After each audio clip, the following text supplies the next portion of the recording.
Oymyakon, the eternal whisper of frozen breath in the heart of Siberia's icy abyss.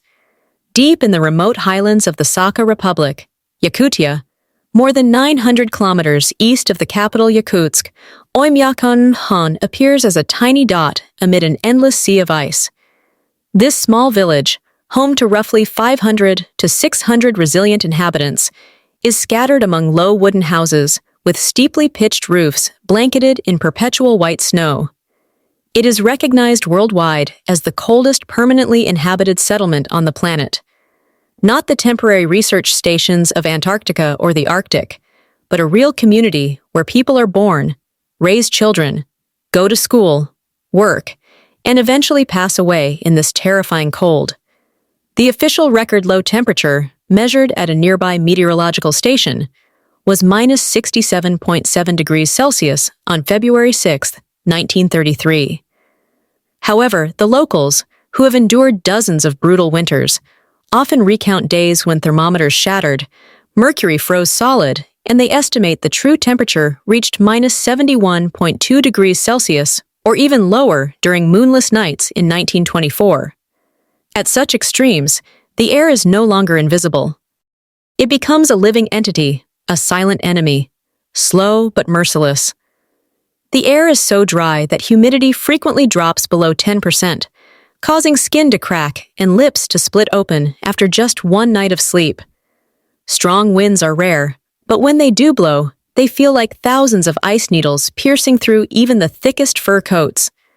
At the very heart of this frozen world lies the most wondrous and haunting phenomenon: frozen breath. The whisper of the stars, as the Yakut people call it. Every time you exhale warm, moist breath, carrying water vapor at body temperature, about 37 degrees Celsius, collides instantly with the ultra-cold, ultra-dry air outside.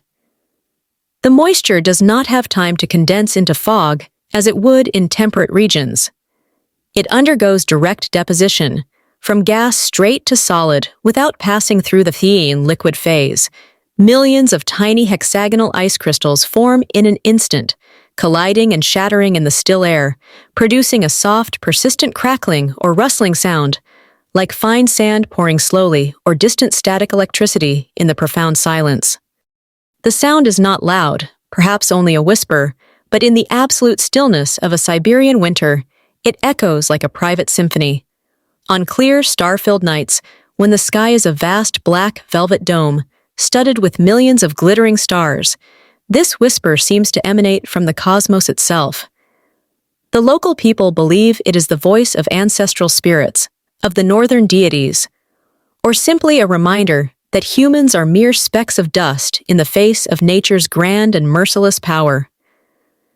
Imagine stepping outside on a January morning when the temperature hovers around minus 58 degrees Celsius. You open the wooden door and step onto the porch.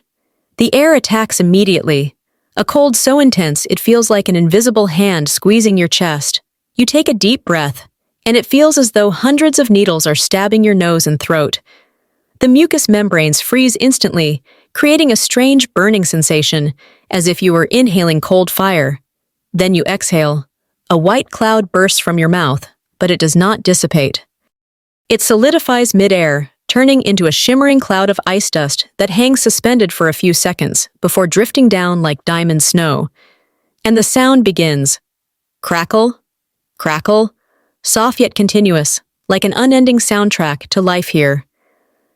For newcomers, the phenomenon is both beautiful and terrifying. Beautiful because the ice crystals sparkle under the weak winter sunlight, refracting into tiny rainbows around your face. Terrifying because it reminds you that your body is fighting every second to stay alive. Eyelashes quickly freeze and clump together, making blinking difficult. Tears, the natural reflex when eyes are irritated by cold, crystallize into tiny ice beads that cling to the lashes like frozen pearls. Beards and hair, if present, turn into icy branches, stiff and brittle. Every head movement causes them to crackle softly. The cold does not stop at breath. It invades every sense. Facial skin stiffens, mouth muscles struggle to move, speech becomes slurred. Fingers, even inside 3 layers of fur mittens, go numb after just 2 to 3 minutes. Feet, despite thick wool socks and fur boots, feel like they are being pricked by needles when standing still for too long. The air is so dry you can hear static electricity crackling every time you touch metal. Every outdoor surface is coated in a thick layer of hoarfrost, hard as stone. Footsteps on snow do not make the soft crunch of temperate winters, but a sharp crack like walking on broken glass. Yet the people of Oymyakon do not merely endure, they adapt. Over generations, their bodies have developed subtle but crucial changes: improved cold-induced vasodilation, better blood flow to extremities despite constriction, thicker nasal mucous membranes to protect the airways, and efficient energy metabolism from a diet rich in protein and fat.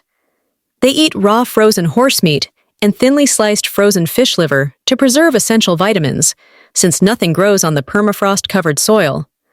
Frozen breath is not just a physical phenomenon. It has become part of culture, part of the soul. Children are taught from a young age to breathe shallowly through scarves to minimize moisture loss and protect their lungs. In schools, which only close when temperatures drop below -55 degrees Celsius, teachers use the whisper itself to teach physics: condensation, phase change, nucleation. Students sit in class, exhale through scarves, observe ice crystals forming on the fabric, and giggle at the tiny crackling sounds. The elders say that on the coldest nights, when the entire village is shrouded in darkness and silence, they often stand on their porches, listening to their own whispers and those of their neighbors. It is one of the rare moments when they feel connected to the universe, a fragile, delicate connection, yet one of breathtaking beauty. End of Part 1. Approximately 5,000 words when fully detailed with expanded descriptions of sensations, science, culture, and daily life related to the extreme cold and frozen breath. Part 2. Resilient life amid the whisper and eternal ice, approximately 5,000 words. If Part 1 tells the story of the cold and frozen breath as a physical phenomenon, an invisible yet poetic enemy, then Part 2 is the story of the people, how they survive, how they love, how they laugh, and how they continue to whisper in the grip of eternal ice. Every morning in Oymyakon begins with the crackling sound of wood burning in the stove. Houses are built on stilts above the permafrost to prevent melting the ground below. Inside, temperatures are maintained at 18 to 22 degrees Celsius thanks to constantly burning coal or wood stoves. But open the door for just a few seconds, and the warmth rushes out, instantly condensing into white fog that merges with the residents' whispers as they prepare for the new day. People wake early, even when the sky is still pitch black. They layer their clothing meticulously: wool base layers, thermal wear, reindeer fur coats, thick parkas, and scarves that cover everything except the eyes. Stepping outside, the first breath of the day rises like a familiar melody. They move quickly, speak little, and breathe shallowly. Every activity is measured in minutes: fetching water from the river by chainsawing massive ice blocks and hauling them inhabited to melt slowly. Repairing vehicles. Cars must run 24/7 because if the engine stops, the oil freezes solid. Tending livestock. Cows are fitted with custom leather bras to protect their udders from freezing.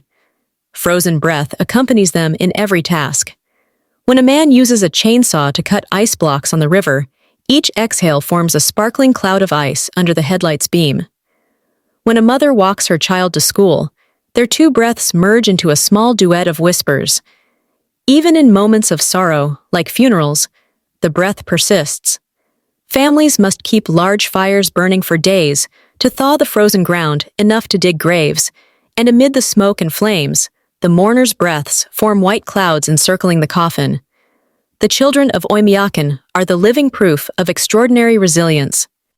They still attend school at -50 degrees Celsius, only staying home when the temperature drops below -55 degrees Celsius. On the way to school, they play games like Catch the Whisper, exhaling forcefully and trying to grab the ice crystals before they fall. They laugh loudly when a friend's eyelashes freeze shut, then warm them with their hands to open their eyes. This innocence is the spiritual medicine for the entire village. At night, when the aurora borealis occasionally appears, the whisper becomes more magical than ever. Green, purple, and red ribbons of light dance across the sky, and beneath them, hundreds of frozen breaths rise like tiny souls merging with the universe. Many believe the aurora is the stars' reply to their whispers. The cold in Oymyakon is not just weather, it is a philosophy of life. The Yakut people do not complain. They accept, adapt, and even cherish it. They say the cold makes people more authentic, closer to one another, and closer to nature. In a world that rushes and roars, Oymyakon is a place where time slows down, where every breath carries meaning, where the whisper of the stars reminds us that life is a fragile yet miraculous gift. And even if the world warms, even if the permafrost begins to thaw, even if the whisper softens over the years, the spirit of Oymyakon, the spirit of people who dare to live and breathe amid eternal ice, will forever remain a beautiful, resilient, and immortal story.